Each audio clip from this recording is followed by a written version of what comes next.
नमस्कार दोस्तों, स्वागत है श्रीमद् भगवद गीता के नेक्स्ट एपिसोड में। आगे कथा देखते हैं। ऐसे भी लोग हैं जो यद्यपि आध्यात्मिक ज्ञान से अवगत नहीं होते, पर अन्यों से परम पुरुष के विषय में सुनकर उनकी पूजा करने लगते हैं। ये लोग भी प्रामाणिक पुरुषों से श्रवण करने की मनोवृत्ति होने के कारण जन्म तथा मृत्यु के पथ को पार कर जाते हैं। मतलब अगर आप खुद नहीं पढ़ रहे हो तो कम से कम सुन तो सकते हैं ये सब, राइट।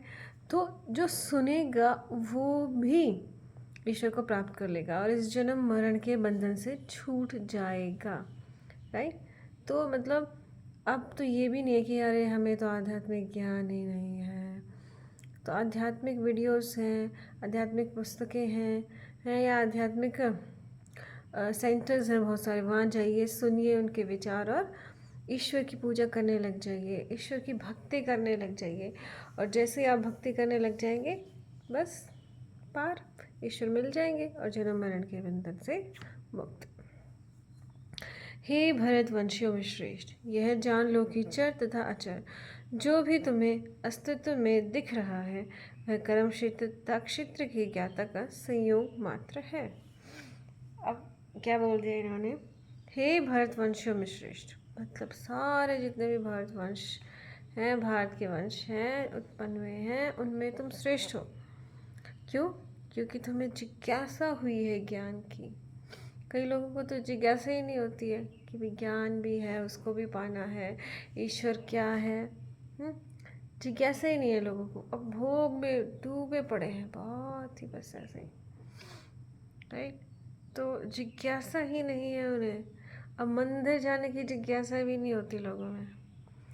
कल मैं यहाँ पर जैसे हम उड़ीसा में आ गई हूँ, मैं संडे को आई थी, तो कल मैं शाम को उड़ीसा के मंदिर में गई, कृष्णा मंदिर में। इतना सुंदर वो मंदिर है और इतनी सुंदर तरीके से वहाँ पर उनका भजन और कीर्तन हुआ पूरा।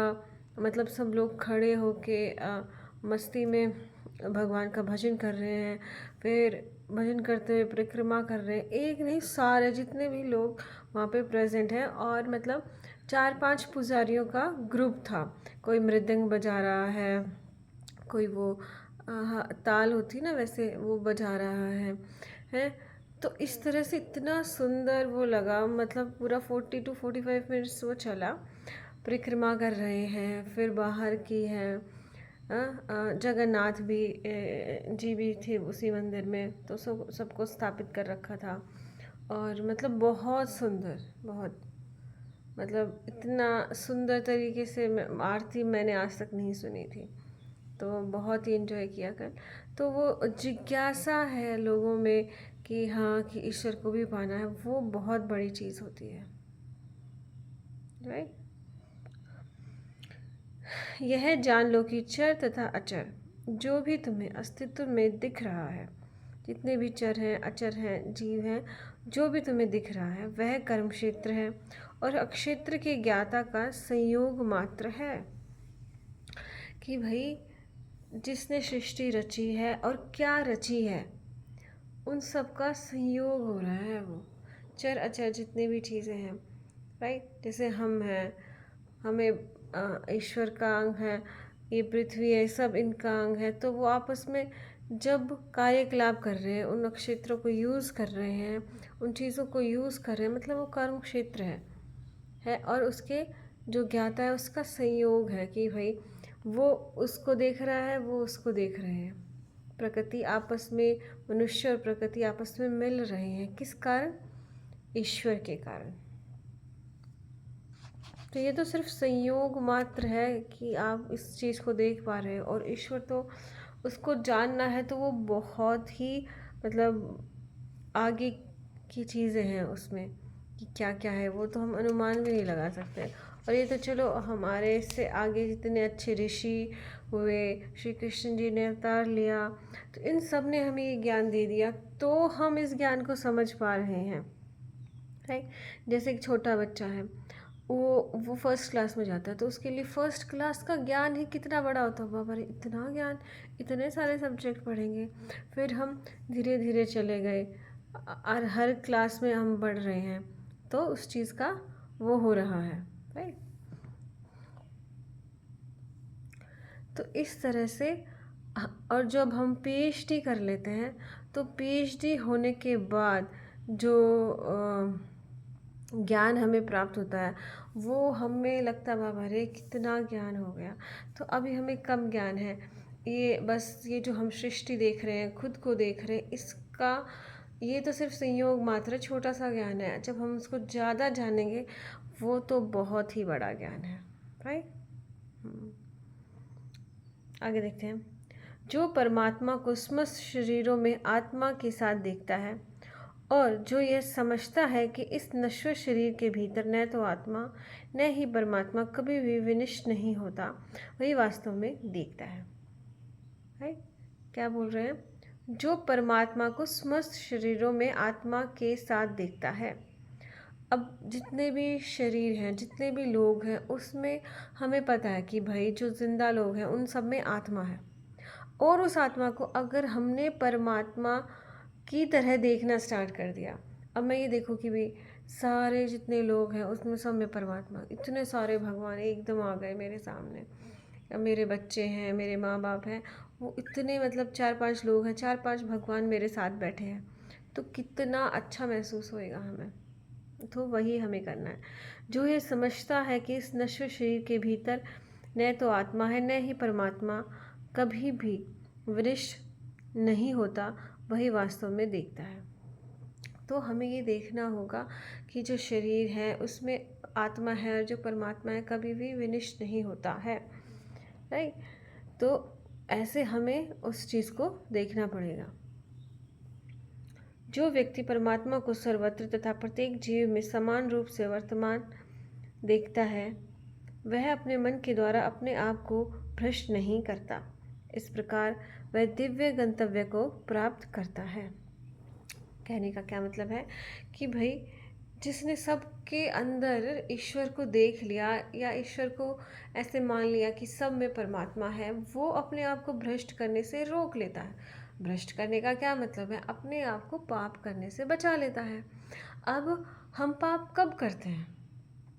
चाहे तो हम किसी के बारे में बुरा बोलते हैं या लालच हमारा आता है, जो भी हम पाप करते हैं ना, वो पाप किसी ना किसी इंसान को इफ़ेक्ट करता है, राइट।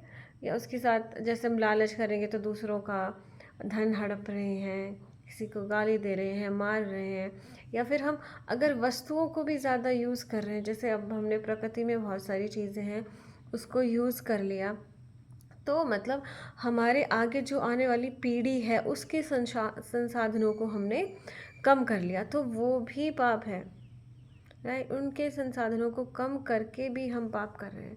लेकिन अगर जैसे हमने ये सोच लिया कि अरे भगवान के लिए मुझे ये छोड़ना है, संसाधन छोड़ने तो मैं कम यूज़ करूँ, और आगे जो भगवान पैदा होंगे उनके लिए शुद्ध हवा नहीं बच रही है तो मैं पॉल्यूशन कम करूँ, लालच नहीं करूँ, औरों को भी मिलना चाहिए, परमात्मा की चीज़ें मैं कैसे ले सकता हूँ, राइट।